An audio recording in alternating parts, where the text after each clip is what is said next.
मेरे अजीजों, आप सब लोग बड़े ध्यान से प्रभु के कलाम को सुनना है।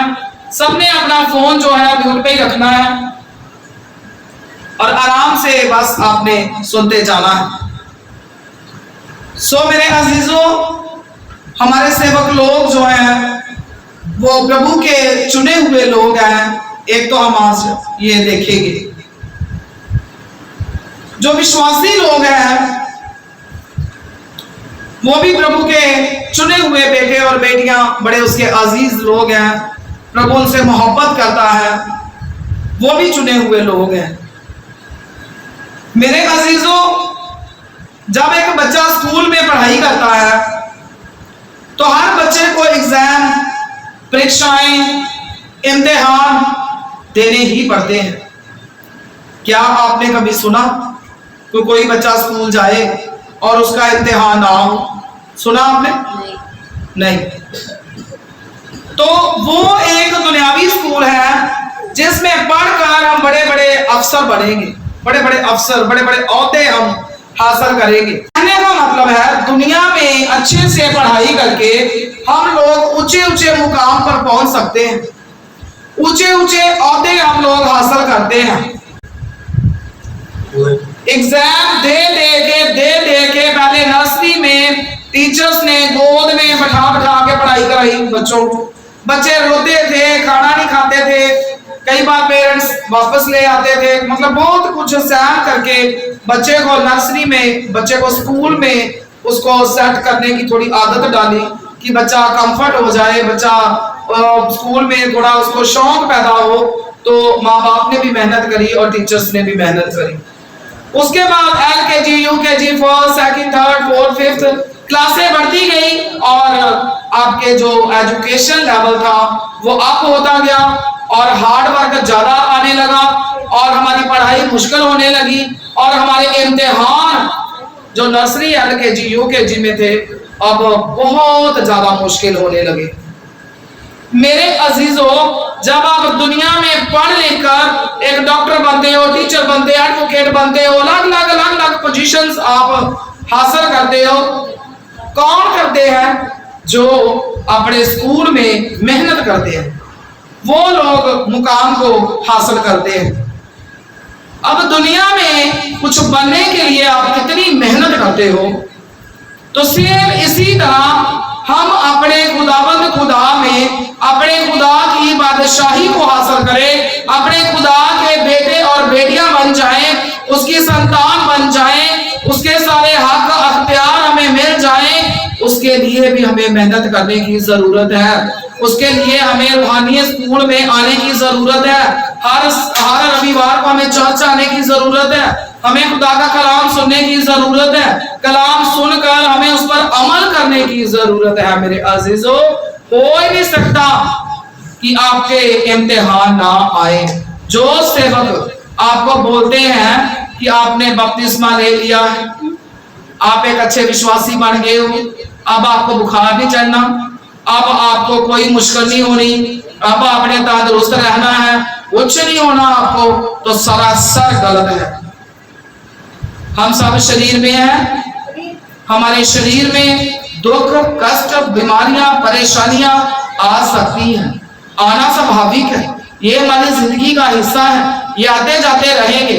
रूह को बुखार नहीं चढ़ने देना, रूह को बीमारी नहीं लगनी चाहिए, रूह को तृप्त रखना है।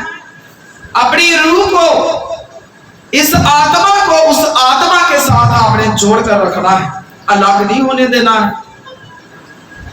जब आप एक एतवार को, संडे को प्रभु की वाणी नहीं सुनोगे तो आप रियलाइज करके देखना आप बहुत पीछे कई बार चले जाते हो। हमें ऐसा फील होता है कि हमारे साथ ऐसा क्यों हुआ, नहीं होना चाहिए था, हमें जाना चाहिए था, मगर फिर पछताए क्या हो जब चिड़िया चुग गई खेत हो। आप प्रभु के चुने हुए लोग हो, ये मैं नहीं कह रही हूं, ये प्रभु का कलाम कहता है। जितने हमें ऑनलाइन सुन रहे हैं ये भी प्रभु के चुने हुए लोग हैं।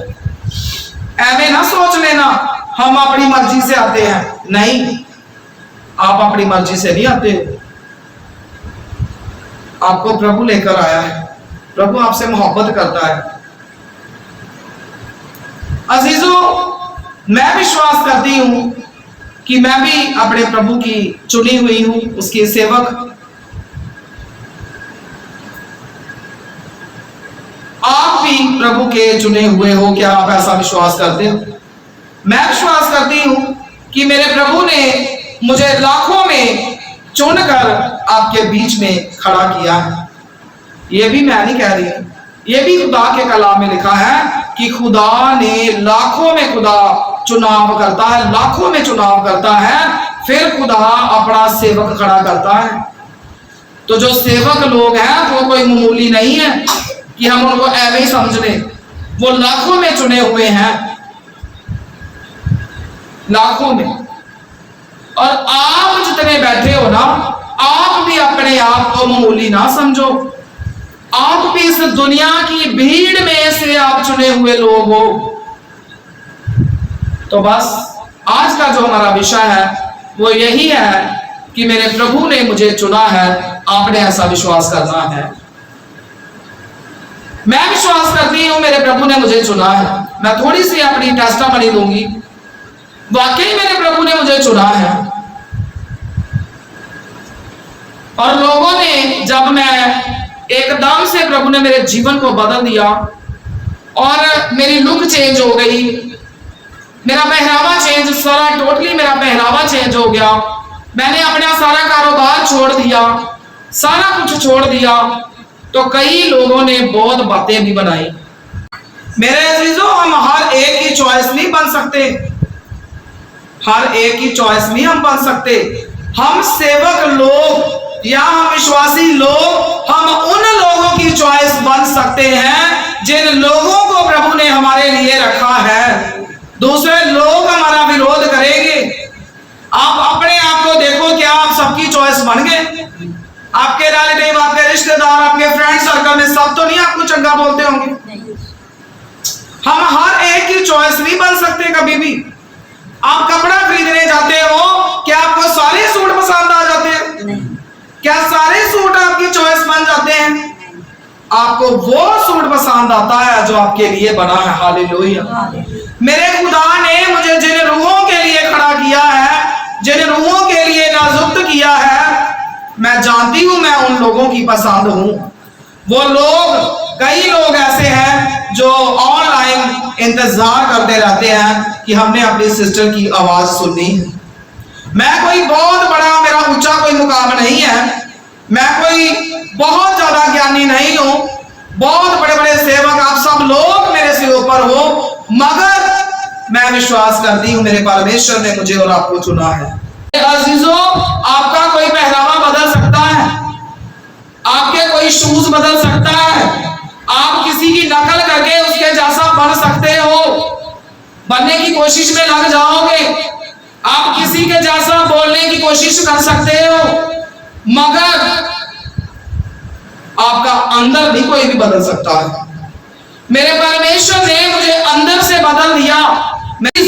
हर तरह का फैशन मेरे अंदर था। मैं अच्छा पैसा कमाने वाली एक प्रभु की बेटी थी जिसने दुनिया में भी मुझे इज्जत, मान, शान और शौकत दी, मगर मैं कभी सोच भी नहीं सकती थी कि मेरा प्रभु एकदम से मेरी जिंदगी बदल देगा और इतनी बड़ी बीमारी जो इतने सालों से मुझे लगी हुई थी, मेरा प्रभु एक रात में मेरे से दूर कर देगा। हालेलुया।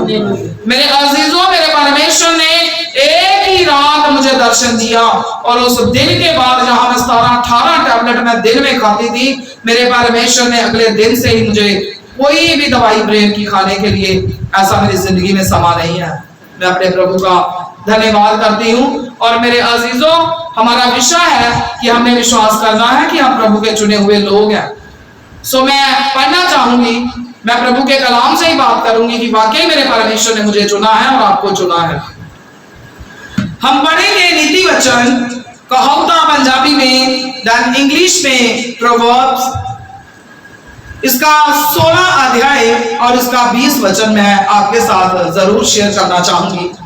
जो वचन पर मन लगाता है वह कल्याण पाता है, और जो यहोवा पर भरोसा रखता है वह धन्य होता है। सबसे पहले आपने आज वचन पर मन लगाना है। जो लगाएगा वो जीतता जाएगा, उसके साथ अच्छा ही होगा और जो यहोवा पर विश्वास रखेगा वह धन्य और मुबारक होगा। मेरे अजीजों, सबसे पहले जब मेरे परमेश्वर ने मुझे दर्शन दिया तो आज जो मैं 4 वचन आपके साथ शेयर करूंगी, ये चारों वचन मेरे परमेश्वर ने मुझे उस टाइम दिए। समझ लो, आज मैं अपनी टेस्टामनी आपके साथ शेयर कर रही हूं। सबसे पहला वचन मेरे खुदा ने मुझे ये दिया कि जो वचन पर मन लगाता है, क्योंकि वो एक ऐसी रात थी जब परमेश्वर का आत्मा भी मेरे साथ बात कर रहा था, उसका स्वर्गदूत, और शैतान भी मेरे साथ बात कर रहा था। उस टाइम मेरे खुदा ने कहा कि जो वचन पर मन लगाता है वह कल्याण पाता है, और जो यहोवा पर भरोसा रखता है वह धन्य और मुबारक है।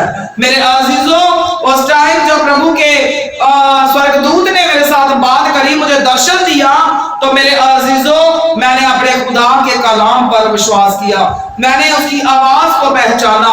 उसके बाद मेरे प्रभु ने मुझे वचन दिया, जब मैंने कहा ये कैसे हो सकता है, ये कैसे हो सकता है, जब मैं दुविधा में पड़ गई, मैं परेशान हो गई कि प्रभु मैं ये सब क्या है, तो मेरे खुदा ने मुझे अगला वचन दिया, ज़हूना 15 का 16 वचन, तुमने मुझे नहीं चुना है।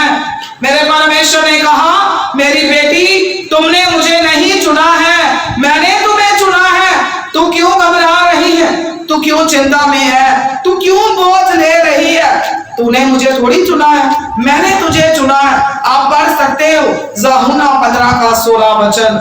आगे लिखा था, तुम्हें नियुक्त किया, मैंने तुम्हें नियुक्त किया है, मैंने तुम्हें खड़ा किया है, मैंने तुम्हें सिलेक्ट किया है कि तुम जाकर फल लाओ। हालेलुया।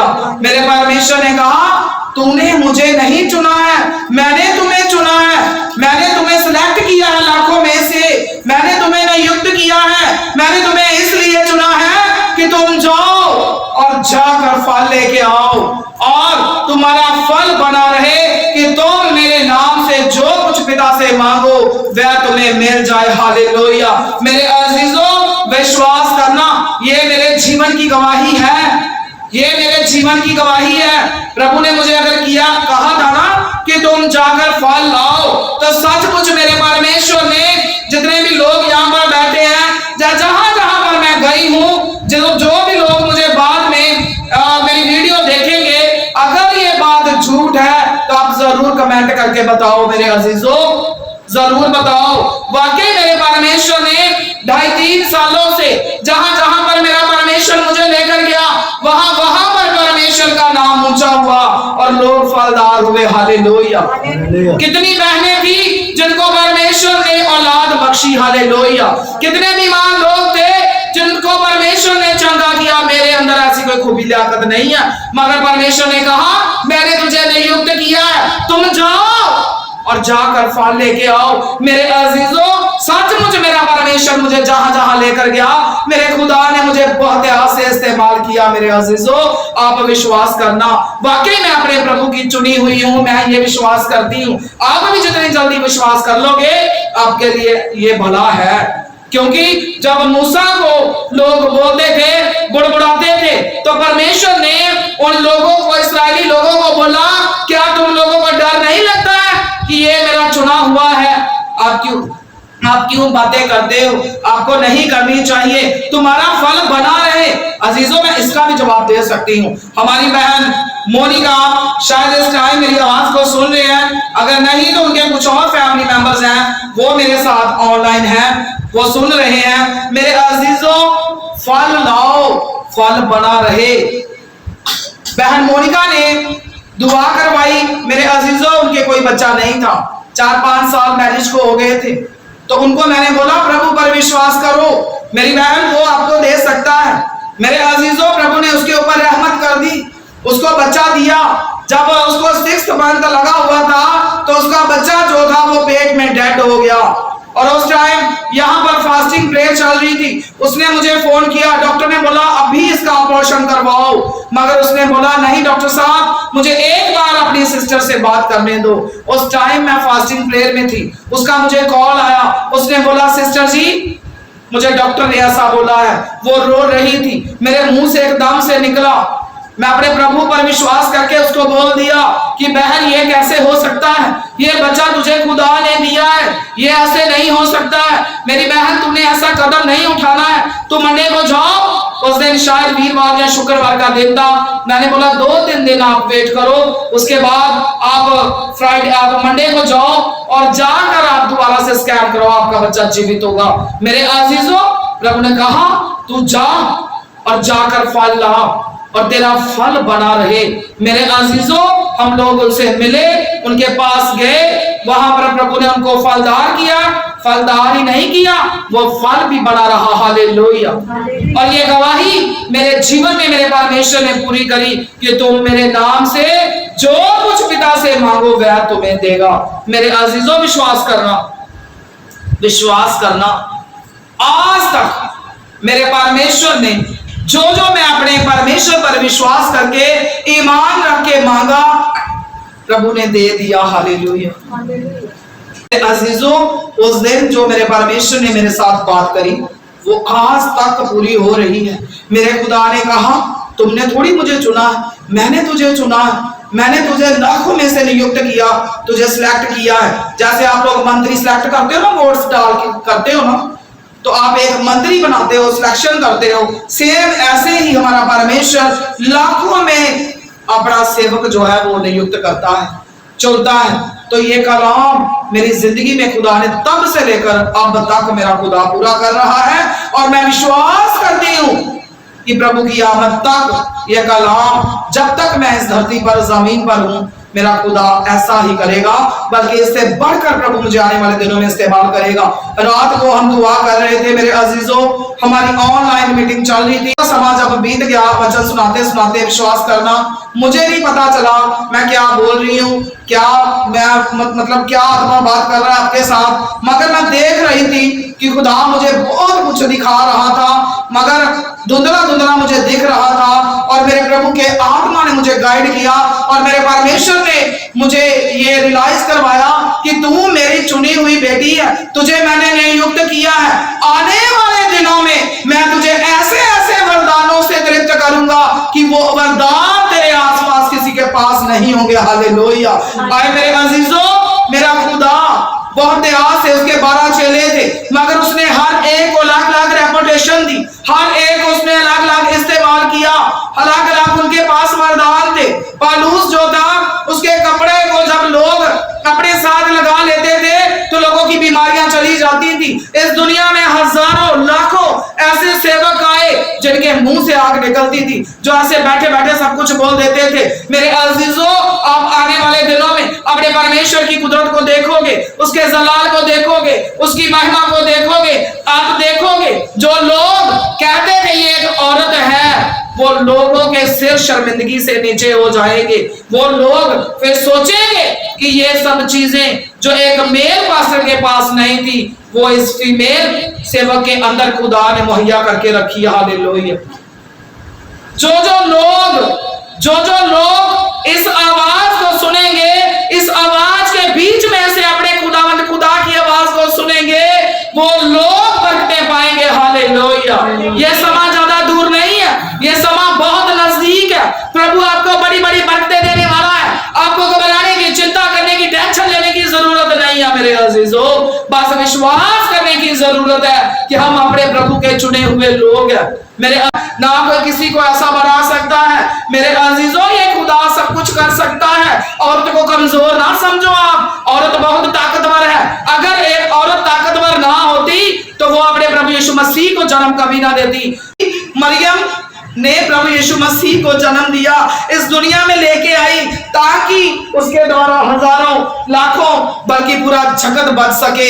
एक औरत प्रभु यीशु मसीह को दुनिया में लाई और सारा जगत जो था वो बच गया। मेरे अजीजों, सारा जगत आज मौत से बच गया है। लोग हमेशा की जिंदगी पाने की अथॉरिटी ले सकते हैं, वो हमेशा की जिंदगी पा सकते हैं। अगर वो प्रभु यीशु मसीह को जन्म देने के लिए तैयार ना होती तो ना हमें कोई बचाने वाला होता, ना हमें कोई छुड़ाने वाला होता। मेरे अजीजों, वो एक औरत थी। मेरे प्रभु ने कहा कि अगर एक औरत प्रभु यीशु मसीह को इस दुनिया में ला सकती है, हमेशा की जिंदगी लोग पा सके, लोग शांति, तसल्ली, इत्मीनान पा सके, तो क्या तू भी एक औरत है।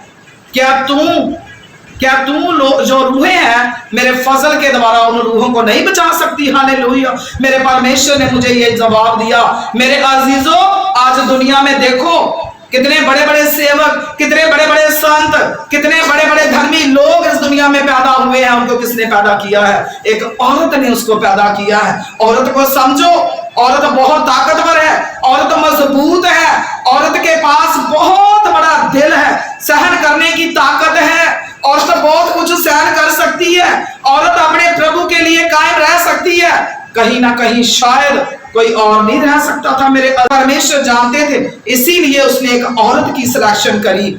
जब सब आदमी अपने घरों पर सोए हुए थे, उनके अंदर विश्वास ही नहीं था प्रभु यीशु मसीह जीवित हो जाएंगे।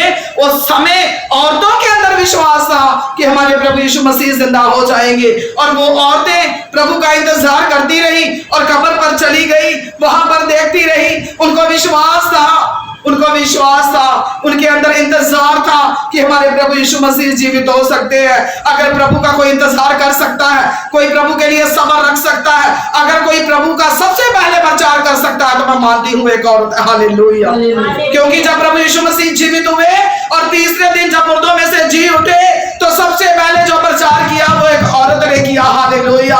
मैं विश्वास करती हूँ जैसी रूहों को, जैसे धर्मियों को, जितने बड़े बड़े सेवकों को एक औरत जन्म दे सकती है, कोई नहीं दे सकता। हालेलुया। ये कलाम, ये चीजें खुदा ने मरियम के द्वारा, परमेश्वर ने ये बातें पूरी करी हैं। मेरे अजीजों, परमेश्वर ने पूरी करी हैं। आज दुनिया में देखो कितने बड़े बड़े संत हैं, कितने बड़े बड़े सेवक हैं। किसने पैदा किए हैं? एक औरत ने पैदा किए हैं। एक औरत मुबारक हुई जिसने ऐसे लोगों को जन्म दिया, जिसने हीरे पैदा करे हैं। वो कोई और नहीं, एक औरत है जिसने योद्धे पैदा किए। मेरी माँ मुबारक है, मेरी माँ धन्य है जिसके 4 बच्चे हैं और चारों ही प्रभु की सेवा कर रहे हैं। हालेलुया। वो भी एक औरत है जिसने हमें एक अच्छे संस्कार दिए, हमें सिखाया, हमें समझाया, हमें अच्छे रास्तों पर चलना सिखाया। वो कोई और नहीं, वो भी एक औरत है। एक माँ जितना अपने बच्चे का फिक्र करती है ना, कोई नहीं कर सकता। मेरे अजीजों, परमेश्वर ने पहला दर्जा एक माँ को दिया। क्या वो किसी आदमी को नहीं पहला दर्जा दे सकता था? उसने कहा सबसे बड़ी चीज जो है ना, सबसे बड़ी चीज जो है, आप महसूस करके देखना, शांति, तसल्ली और इत्मीनान है। सबसे बड़ी चीज किसको प्रभु ने पहला रैंक दे दिया? औरत को। उसने कहा जैसे एक औरत शांति, तसल्ली, इत्मीनान देती है ना, वैसे मैं देता हूं। तो ये भी तो कह सकता था परमेश्वर, जैसे मैं शांति देता हूं मां देती है। नहीं, मां को पहले रखा। मेरे अजीजों, विश्वास करो कि प्रभु के सेवक उसके चुने हुए लोग हैं, नियुक्त किए हुए लोग हैं, और धर्मी लोग जो हैं वो भी प्रभु के चुने हुए हैं। आपको ऐसा विश्वास करने की जरूरत है। जब आप 2 तिमोथियस 4:17 पढ़ोगे, फिर मुझे जो मैंने प्रभु को बोला, तो प्रभु ने मुझे ये वचन दिया। फिर मैंने प्रभु से समर्थ मांगी, परंतु प्रभु मेरा सहायक रहा। मैंने कहा प्रभु मुझे अपनी समर्थ दो, अपनी ताकत दो। तो उस टाइम प्रभु मेरा मददगार रहा और उसने मुझे समर्थ दी ताकि मेरे द्वारा पूरा प्रचार हो। हालेलुया। सचमुच मेरे खुदा ने मुझे बड़ी ताकत के साथ, बड़ी समर्थ के साथ मेरे परमेश्वर ने मुझे इस्तेमाल किया और पूरा प्रचार हो। वाकई जहां जहां पर परमेश्वर ने इस्तेमाल किया है, आज तक लोग याद करते हैं कि कोई आया था यहाँ पर और हमें सिखा कर गया था। ये मेरी कोई खूबी, कोई लियाकत नहीं है मेरे अजीजों। ना मेरा स्वभाव पहले ऐसा था, ना आज ऐसा है। ना मेरे अंदर पहले कोई ऊंचापन था, ना मेरे अंदर आज है। मैं नीवा रहना ज्यादा पसंद करती हूँ मेरे अजीजों। बस मैं चाहती हूँ कि मेरे जीवन से प्रभु की महिमा हो। मैं इस तरह से अपने प्रभु की सेवा करूं कि जो मुझे देखे वो देखते ही मुझे पहचान जाए कि मैं अपने परमेश्वर की बेटी हूं। मैं बस अपने प्रभु से ये चाहती हूं। उसके बाद नीति वचन 2:6 वचन मुझे मिला।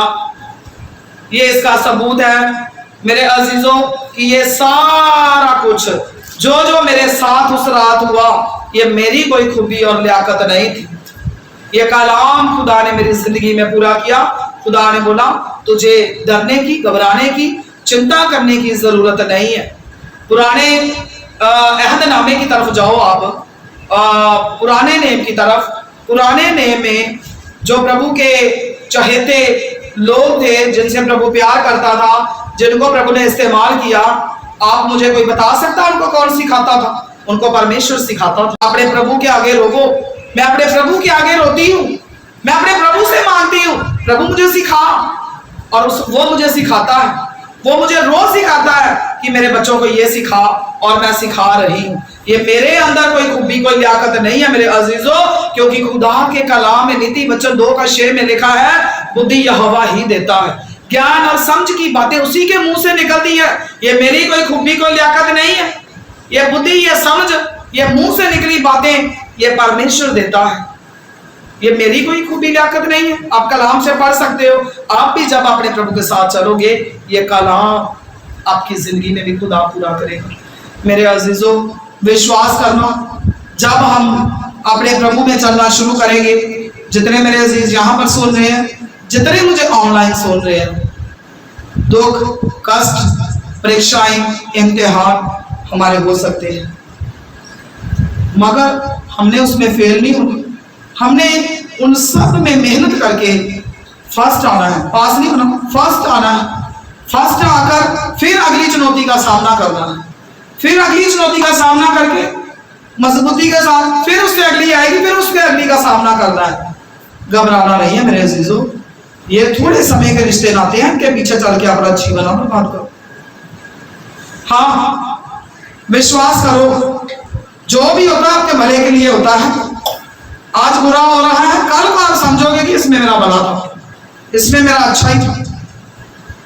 सो मेरे अजीजों, दुख, परेशानियां आनी है, और जो प्रभु के सेवक संत हैं, उनको बहुत ज्यादा दुखों, परेशानियों का सामना करना पड़ता है।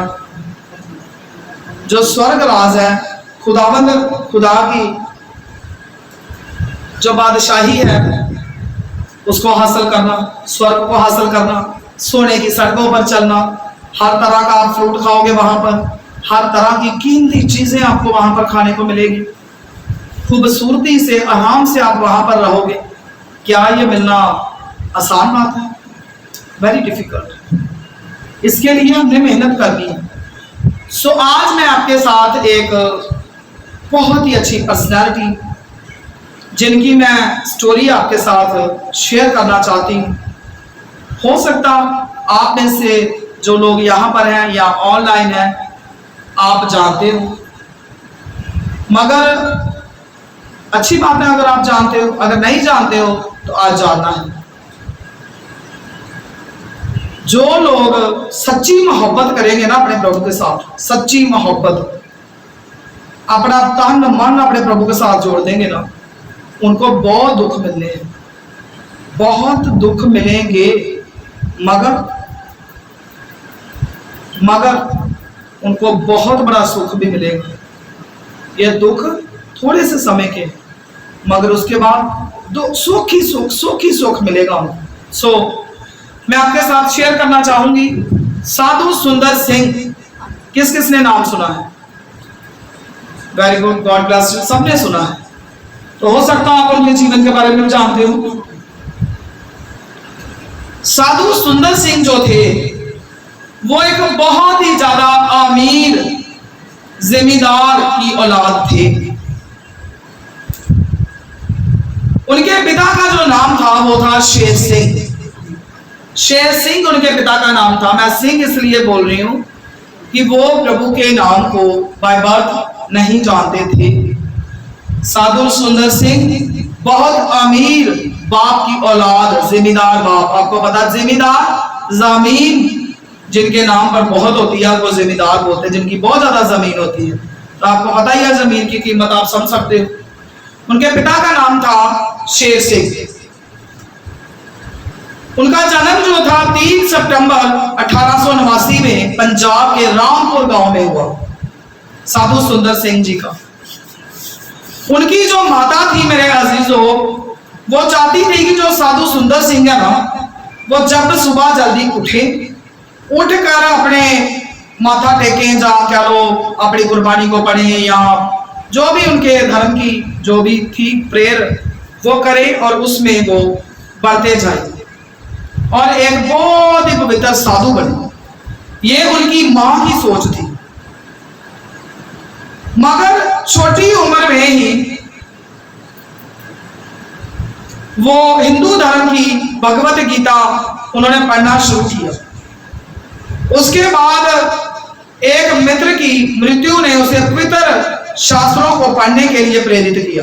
उनके किसी दोस्त की मृत्यु हो गई थी, तो उसने उनके अंदर ये चीज पैदा करी कि तू पवित्र शास्त्रों को पढ़। हो सकता है उसके मन में सवाल आया हो, मेरा दोस्त क्यों मर गया, ये मर के कहाँ गया, ऐसा नहीं होना चाहिए था, वैसा नहीं होना चाहिए था। आज भी है, किसी की डेथ हो जाए तो कहते सेवा को छोड़ दो, चाचे जाते थे ये हो गया, काम छूट गया छोड़ दो इनको। ये होना स्वाभाविक है, ये हमारी जिंदगी का हिस्सा है, इसमें किसी का कोई दोष नहीं। जो आया उसने जाना है। उसने जब पढ़ना शुरू किया तो उसने क्या किया, जो भगवत गीता है उसको उसने पढ़ना शुरू किया। उसके एक मित्र की मृत्यु ने उसको जब पढ़ने के लिए प्रेरित किया।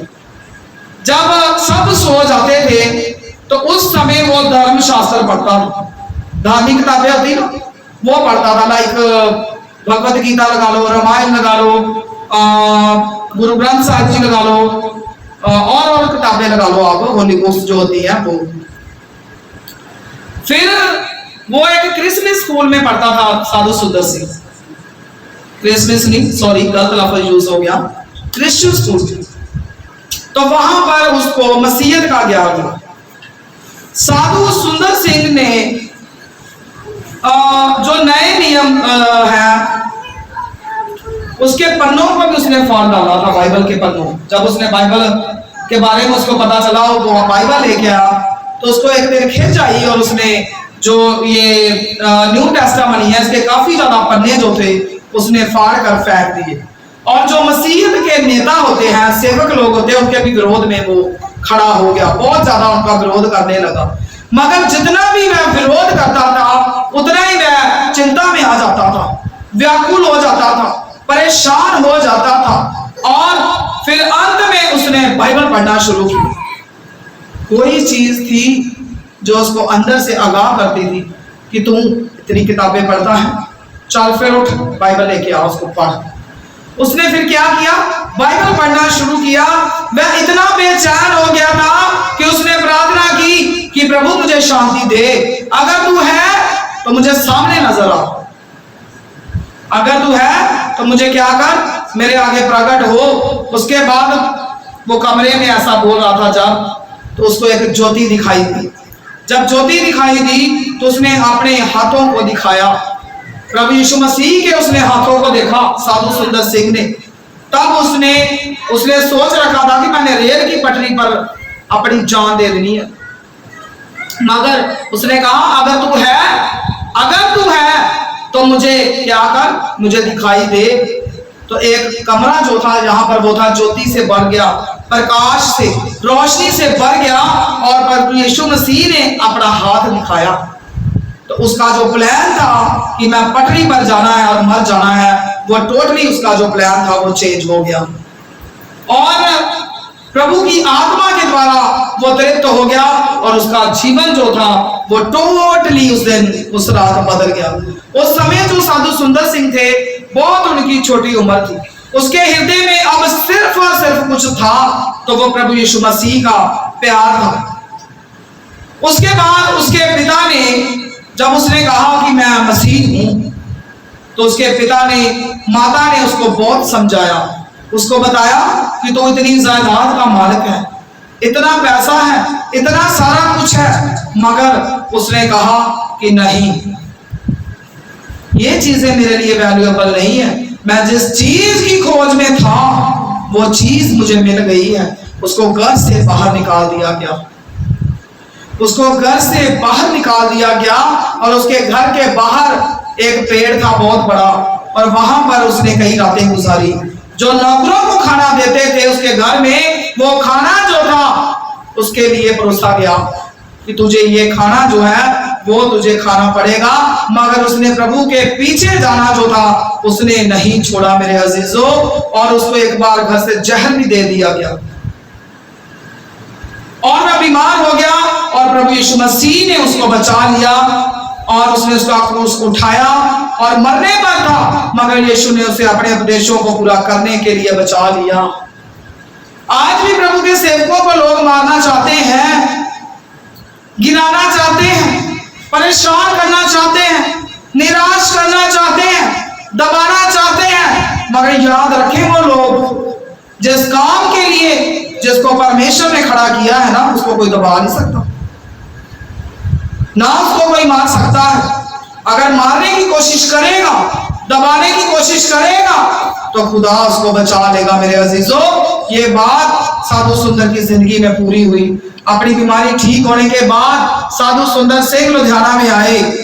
क्या आपको पता है कि इस लुधियाना शहर में साधु सुंदर जब ठीक हो गए तो लुधियाना शहर में आए, और यहाँ पर उन्होंने कुछ मशीनरियों के साथ जो सेवक होते हैं उन्होंने रहना शुरू किया, और वहां पर रहकर उन्होंने काफी कुछ सीखा। शिमला में भी उसके बाद वो शिमला में गए और वो 16 साल के थे, और 16वें साल में उन्होंने वहां पर जाकर बपतिस्मा ले लिया शिमला में। फिर उसने अपने आप को मसीह के समर्पित किया और एक मसीही साधु बन गया। हालेलुया। उसके बाद प्रभु का प्रचार उसने शुरू कर दिया, और जो दुख थे, कष्ट थे, परेशानियां थी, वो आनी शुरू हो गई मेरे अजीजों। बड़ी बड़ी परेशानियां, ये उसके जीवन का उद्देश्य था।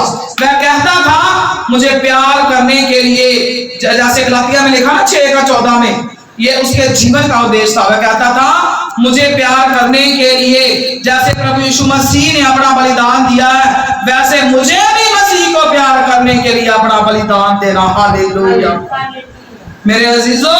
वो फिर साधु सुंदर सिंह बन गया। यहाँ पर आकर उसका नाम पड़ा साधु सुंदर सिंह, और उसने प्रभु का प्रचार करना शुरू कर दिया, और उसने अपने मन में ठान लिया कि क्या करना है मैंने, मेरे प्रभु ने मेरे लिए खून का एक एक कतरा बहाया है, आज मैं भी अपने खून का एक एक कतरा अपने प्रभु के लिए बहा दूंगा। हालेलुया। अभी वह लड़का था, उसने प्यास सही, भूख सही, अपने प्रभु के लिए ठंड, बीमारी सही, बंदी गृह में भी उसको डाला गया। वर्ष के वर्ष बीते गए, और वह अकेला ही अफगानिस्तान, नेपाल, तिब्बत की पहाड़ी पर प्रभु का प्रचार करते हुए बहुत बार उसे वहां पर घृणा, उसके साथ नफरत करी गई। जब वो वहां पर गया, विरोधियों को उसको सहना पड़ा, गुफाओं में रहा, जंगली जानवरों के साथ भी रहा, कई बार पत्थरों से उसके पैरों से खून बहता था। ऐसे ही वह भटकता गया, अपने प्रभु के साथ साथ चलता रहा। इसीलिए आपको पता है साधु सुंदर सिंह का एक और नाम था जो लोग उसको पुकारते थे, कोई बता सकता है? जब वो पहाड़ों पर चलता था, चलते चलते उसके पैरों से खून निकलता था। आप सर्च करके देखना, साधु सुंदर सिंह जी को खून बहने वाले प्रेरित भी कहा गया है। उसके पैरों से खून निकलता था, खून बहने वाला प्रेरित, इस नाम से भी साधु सुंदर सिंह को जाना जाता है। उसको बहुत ज्यादा स्ताव मिला, परेशानियां मिली, लोग उसके स्ताव और भक्ति को देखकर प्रभु को ग्रहण करते थे। प्रभु के नाम पर उसको मारा गया, मगर उसने उनके लिए दुआ की। कई बार मारा गया मसीहियत के कारण मेरे अजीजों, कई बार हमें बुखार चढ़ जाए ना तो हम घर पे बैठ जाते हैं, हम नहीं जाना, मेरे खुदा ने तो मुझे बुखार चढ़ा दिया, बहुत बुरा किया मेरे साथ। देखो साधु सुंदर सिंह जी को, देखो उनकी कठिनाइयों को। उन्होंने बस मन में ठान लिया कि मेरे प्रभु यीशु मसीह ने खून का एक एक कतरा बहाया है, मैंने भी बहाना है, मैं पीछे नहीं हटना। उसने अपने बाप की जायदाद, पैसा, हर चीज उसने छोड़ दी। उसके बाद साधु सुंदर सिंह गए तिब्बत में चले गए। वहां पर जाकर बहुत ज्यादा वहां पर अंधविश्वासी लोग थे उस जगह पर, वहां पर चले गए, वहां पर उनको गिरफ्तार किया गया, गिरफ्तार कर लिया और उनको वहां पर एक कुएं में फेंक दिया गया। उस कुएं में मुर्दों के पिंजर, हड्डियां और मांस डाल दिया गया, और मांस डाल दिया गया। और क्या हुआ, उसको अंदर फेंका, पिंजर डाले, मांस डाला और कुएं को ऊपर से बंद कर दिया गया। वहां पर बहुत बड़ा चमत्कार हुआ। परमेश्वर ने उसको बाहर निकाला, उसको एक रस्सी पकड़ाई कि पकड़ इसको और बाहर निकल आओ। क्यों निकाला? क्योंकि उसने बहुत सारे लोगों का भी पाप से निकालना था। तो परमेश्वर ने उस बंद कुएं में से उसको निकाल दिया, साधु सुंदर सिंह को। मेरे अजीजों, उसके बाद साधु सुंदर सिंह नेपाल चले गए। नेपाल में जब सुसमाचार का प्रचार वहां पर नहीं हुआ था, वहां भी वो चले गए और वहां पर भी उसको जेल खाने में डाल दिया गया। जेल खाने में वह कैदियों को प्रचार करता था। फिर उसको जानवरों के स्थान पर, दुर्गंध जहां पर बहुत ज्यादा बदबू थी, उस जगह पर उसको बंद कर दिया गया। कहां पर? नेपाल में। फिर उसको एक खंबे से बांधकर उसको तकलीफ दी गई। और जो जोके होती है ना, जोके आपने कभी देखी होगी, जोके जमीन के साथ घसीट घसीट कर चलती हैं, वो जोके जो थी ना, काफी ज्यादा भरकर उसके शरीर पर फेंक दी गई। वो जो जोके होती हैं वो इंसान का धीरे धीरे करके ब्लड चूस लेती है। उसके जिस्म से उन जोकों ने सारा ब्लड जो था वो चूस लिया। साधु सुंदर सिंह जी बहुत ज्यादा कमजोर हो गए। फिर भी क्या किया? गीत भजन गाते रहते थे। अधिकारियों ने उसको पागल समझकर छोड़ दिया, ये पागल बंदा है। अब उनके भी दिमाग में प्रभु ने डाला, ये पागल है, छोड़ दो इसको। क्यों प्रभु ने छुड़वाया? अभी लोग छुड़ाने वाले थे, पाप की गुलामी से लोग छुड़ाने वाले थे, इसलिए प्रभु ने उनके मन में डाल दिया, ये पागल है, इसको छोड़ दो। तो फिर उसको वहां से छोड़ दिया गया। फिर भी वह जाकर शहर में प्रचार करने लगा। अब अगर वो पागल होता तो क्या वो प्रचार करता? अगर बुद्धिहीन होता, निर्बुद्ध होता तो क्या प्रचार करता? नहीं ना। ये प्रभु की प्लानिंग थी। उसने सारे दुख को सहते हुए वो आगे बढ़ा और आनंद की बात सुसमाचार प्रचार करता रहा। वह कहता था कि मेरा एक ही लक्ष्य है कि मैंने रूहों को बचाना है और दुख उठाना है। मेरे प्रभु ने मेरे लिए स्वर्ग छोड़ दिया है, मेरे परमेश्वर ने मेरे लिए स्वर्ग छोड़ दिया है, तो मेरा बस एक ही लक्ष्य है कि मैंने रूहों को बचाना है। मेरे लिए मेरा यीशु ही सब कुछ है। नेपाल की जेलों में समय बिताते उसने कहा कि मेरे यीशु ने जेल खाने में मेरे लिए सुखदायी जन्नत बना दी थी। वहां पर भी वो प्रभु का प्रचार करता था, गीत भजन गाता था। उसके बाद साधु सुंदर सिंह ने सुखों की चर्चा सारी जगह पर, उसके दुखों की चर्चा, जो उसको दुख मिल रहे थे उसकी चर्चा सारी जमीन पर फैलने लगी, सारी जमीन पर फैल गई और लोग इस साधु सुंदर की तरह प्रेरित बनने के लिए सोचने लगे और प्रेरित बन गए कि हमें भी बनना है। और पूरे जन भारत में लोगों के जो बड़े बड़े समारोह होते थे ना, उसमें उसको निमंत्रण मिलने लगा कि आप वहां पर आओ और अपने आकर मसीह का जो प्रचार है वो करो। और अपने स्वयं का इनकार वो करता रहा और प्रभु के काम में वो कभी भी पीछे नहीं हटा, मगर प्रभु के पीछे पीछे चलता रहा और अपना क्रूस उठाकर अपने प्रभु के पीछे पीछे वो चलता रहा। उसकी इन चुनौतियों ने बहुत से लोगों में प्रार्थना तथा क्रिया शक्ति बनने हेतु हलचल पैदा कर दी। लोगों के अंदर, रमन म्यूट पे लगाओ, बहुत सारे लोगों के अंदर यह हलचल मच गई कि ये इतनी चुनौतियों का ये बंदा सामना करी जा रहा। लोगों के अंदर एक हलचल मच गई। उसके बाद वह श्रीलंका में, चीन में, बर्मा, मलाया में गया। उसने अमेरिका, कनाडा, यूरोप के कई देशों का भी दौरा किया। साधु सुंदर सिंह जी जहां भी गए, लोगों ने यीशु मसीह की समानता को उनके बीच में देखा। जहां जहां वो जाते थे लोग कहते थे ये प्रभु यीशु मसीह। एक समारोह में, एक सभा में साधु सुंदर सिंह जी को निमंत्रण मिला। वहां पर वो ऐसे खड़े होकर प्रचार कर रहे थे। एक छोटी लड़की वहां पर बैठी हुई थी, जैसे समझ लो हमारे बेटा बाबू है, इसके जितनी होगी। उसने बैठे बैठे वहां पर किसी से बोला, क्या ये यीशु मसीह है? क्या ये यीशु मसीह है? उस लड़की ने बोला। वह पवित्रता में था, सेवकाई में बहुत आगे था और प्रेम में आगे था, आत्माओं के प्रति हर बात में सचमुच अपने स्वामी जैसा ही था। तो क्या उस लड़की ने गलत कहा? उसने ये सारी चीजें उसके अंदर देखी तो उसने कहा, क्या ये प्रभु यीशु मसीह है? क्योंकि उसके अंदर वो समानता थी, उसके अंदर वो चीजें थी। सो मेरे अजीजों, साधु सुंदर सिंह के जो अंतिम शब्द थे, जो उसने एक पत्र लिखा फिर बाद में अपने दोस्त को, उसने बोला, मैं यात्रा में तिब्बत जा रहा हूं। उसने अपने मित्रों में से एक को पत्र लिख दिया जब वो तिब्बत में जाने वाला था।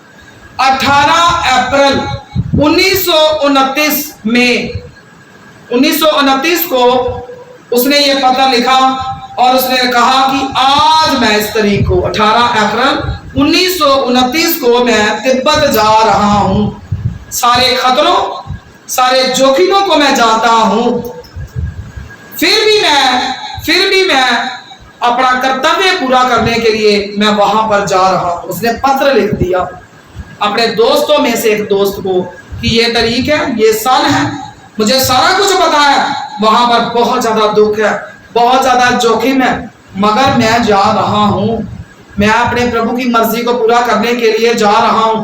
उसके बाद क्या हुआ? समय बीतता गया, उसके लौटने का कोई भी उसका हिसाब किताब नहीं लगा, वो लौटा नहीं। फिर वह कभी भी लौट कर ना आया और ना ही उसके विषय में कोई समाचार प्राप्त हुआ। मेरे अजीजों, हो सकता है वह पहाड़ों से गिरकर समाप्त हो गया हो सकता है कुएं में डाल दिया गया हो सकता है किसी जानवर की खाल में कड़क धूप में उसको रख छोड़ा हो।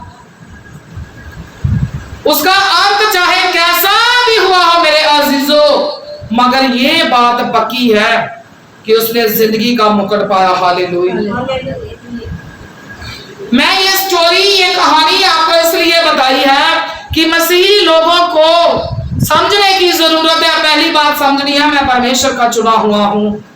दूसरी बात समझनी है, जिस तरह साधु सुंदर सिंह ने समझा, उसने अपने बाप की जायदाद को अपनी जिंदगी से अलग कर दिया, पैसे को अलग कर दिया, जमीन को अलग कर दिया, हर ऐशोआराम को अलग कर दिया, उसको घर से बाहर निकाला गया, उसको जहर दे दिया गया, उसको नौकरों वाला खाना परोसा गया। उसने परवाह नहीं करी है।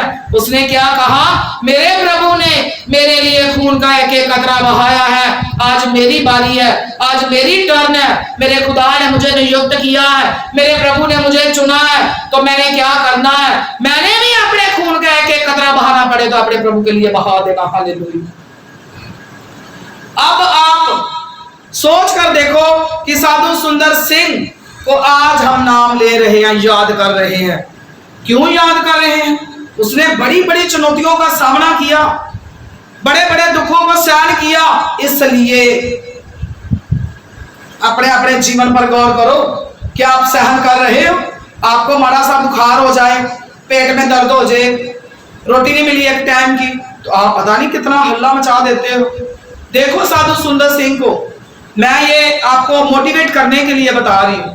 ये मोटिवेशन करने के लिए ये चीजें होती हैं कि हम मोटिवेट हो सकें, हम उदाहरण के द्वारा समझ सकें, हमारे अंदर एक उत्साह पैदा हो कि हमें भी ऐसा बनना है। ये मैं कोई बड़ी, क्या आप समझो मैं बड़ी ज्ञानवान हूँ, बड़ी नॉलेज के लिए नहीं मैं आपको बता रही हूँ, मैं आपकी हिम्मत बढ़ाने के लिए बता रही हूँ। जब मैंने साधु सुंदर सिंह की कहानी पढ़ी तो मेरे अजीजों, मेरे अंदर भी बड़ा उत्साह पैदा हुआ। एकदम से मेरे अंदर आया कि मैंने भी अपने प्रभु की बेटी बनना है इसी तरह।